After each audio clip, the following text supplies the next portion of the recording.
गणेश जी के एक दंत होने की कथा क्या है, आइए जानते हैं। एक बार भगवान परशुराम भगवान शिव के दर्शन के लिए कैलाश पर्वत पहुंचे।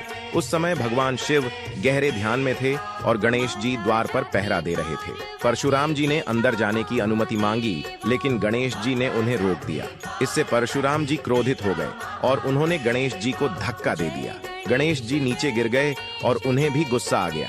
चूंकि परशुराम जी ब्राह्मण थे, इसीलिए गणेश जी ने उन पर हमला करना उचित नहीं समझा। इसके बजाय उन्होंने परशुराम जी को अपनी सूंड में जकड़ लिया और उन्हें चारों दिशाओं में जोर जोर से घुमाया। परशुराम जी को यह अपमान सहन नहीं हुआ। आवेश में आकर उन्होंने गणेश जी पर अपने परशु से हमला कर दिया। चूंकि परशु स्वयं भगवान शिव ने दिया था, इसलिए गणेश जी ने परशुराम जी के प्रहार का सम्मान करते हुए उसे अपने एक दांत पर ले लिया। परशु लगते ही गणेश जी का एक दांत टूट गया और तभी से वे एक दंत कहलाने लगे।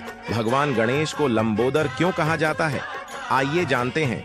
भगवान गणेश को लंबोदर कहा जाता है क्योंकि उनका उदर मतलब पेट लंबा और बड़ा है। लंब का अर्थ है बड़ा और उदर का अर्थ है पेट, इसलिए उन्हें लंबोदर कहा जाता है। कथा के अनुसार भगवान गणेश का बड़ा पेट ब्रह्मांड की सभी ज्ञान, शक्ति और रहस्यों का प्रतीक है। यह उनकी विशालता और क्षमता को दर्शाता है कि वे पूरे ब्रह्मांड को अपने भीतर समाहित कर सकते हैं। इसके साथ ही उनके बड़े पेट को धैर्य, सहनशीलता और समृद्धि का प्रतीक भी माना जाता है, जो जीवन में संतुलन बनाए रखने की शिक्षा देता है। गणपति बप्पा मोरया। भगवान गणेश के नाम और उनका महत्व क्या है, आइए जानते हैं।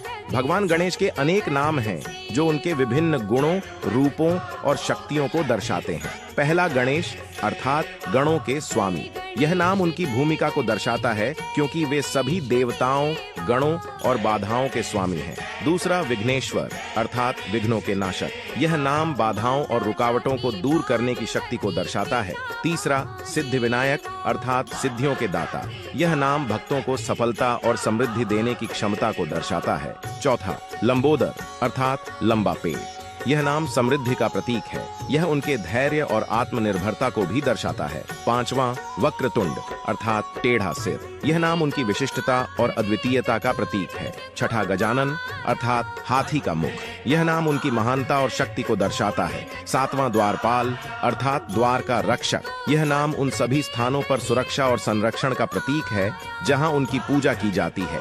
आठवां विघ्नराज अर्थात विघ्नों के राजा।